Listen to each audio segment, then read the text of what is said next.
Hello students, welcome back to the class.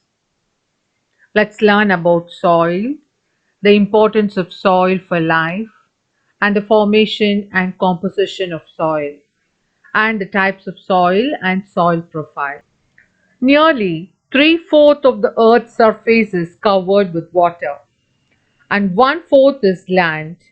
More than half of this land is covered with snow or is rocky, so plants cannot grow there.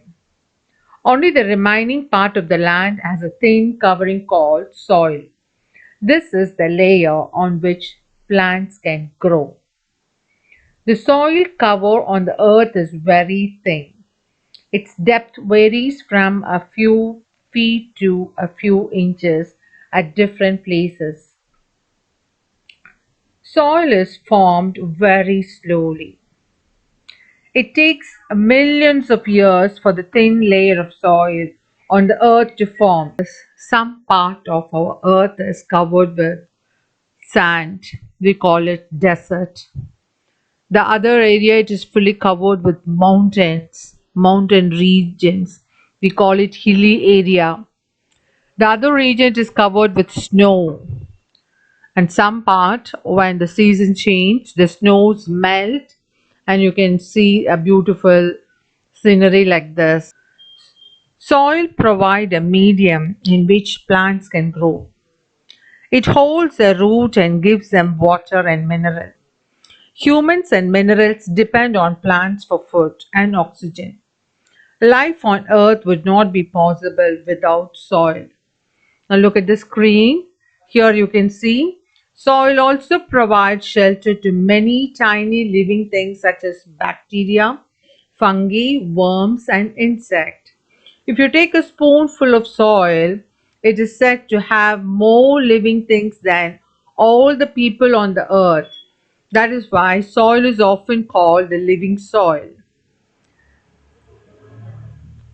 Now, these are the fungi, bacteria, and viruses which we can see under a microscope. This is another picture of bacteria and fungi. Now, from this bacteria and fungi, we can make medicines such as penicillin, which is used for pneumonia and sickness related to respiratory. Now, soil also acts as a water filter. When rainwater passes through different layers of soil, it, get, it gets purified and is stored as groundwater. So, it is important to look after our soil. We should not pollute it with garbage and harmful substances. Let's see how is soil formed. Long ago, there was no soil on the earth. There were big rocks like this. These big rocks broke into fine particles by the continuous action of the sun, wind, and water. The process by which rocks are broken into smaller particles is called weathering. You can see how these big rocks got broken from the main part.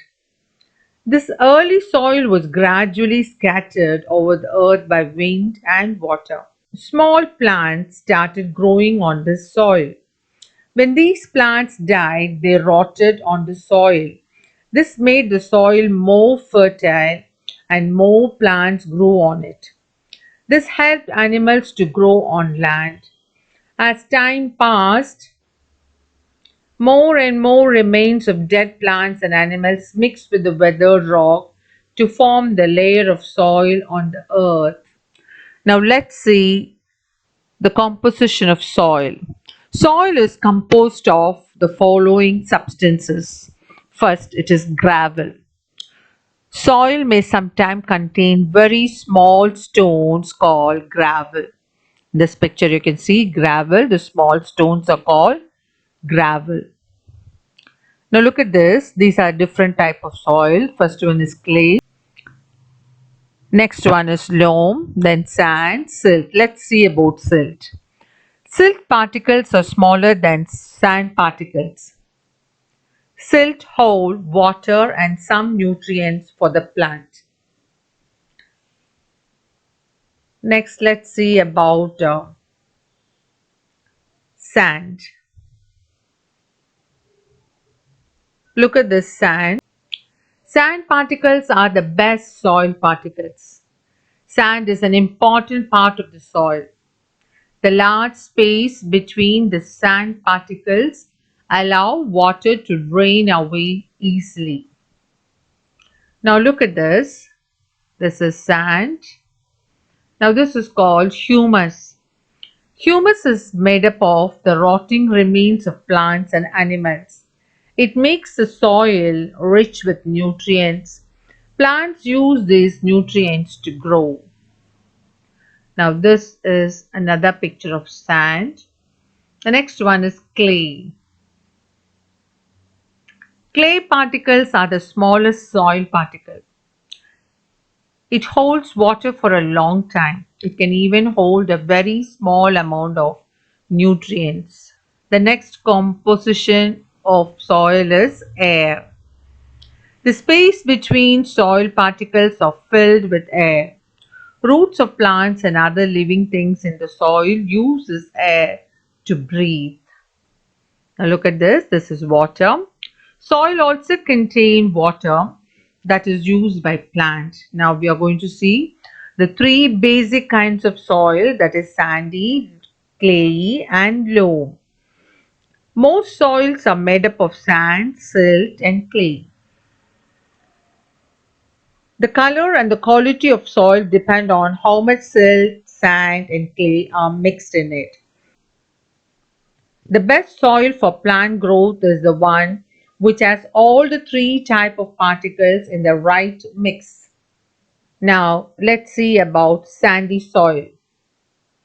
Sandy soil has a lot of sand and very little silt and clay.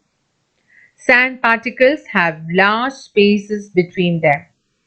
They can hold a lot of air but cannot hold water or nutrient for long. That is why sandy soil is not very good for growing crops. Now let's see about clay soil. Clay soil mainly contain clay. Clay particles are the smallest and have very little space between them. So they cannot hold much air. Clay can hold a lot of water, but the water drains very slowly. So, clay soil is also not very good for growing crops. Next is the loam. Loam is the best soil for growing plants. It has the right mix of sand, clay, and silt. It can hold air and water well, but it also allows water to flow easily. It also contains humus. That is why farmers and gardeners choose loam to grow crops and other plants. Now let's learn about soil profile. This shows the different layers of soil. The topmost layer of the soil is called topsoil. It contains sand, clay, humus, water and air. It gives nutrient to plants. Roots of most plants grow in the topsoil. The middle layer of the soil is called subsoil. It is not rich in humus, but it contains a lot of water. So the roots of plants sometimes reach this part in search of water. The bottom layer is called the parent rock. It contains small pieces of rock. Below the parent rock is the layer of bedrock. It is made up of large rock. This bedrock lies very deep inside the earth. Soil also contains germs which may cause disease. So we have to wear gloves when handling soil.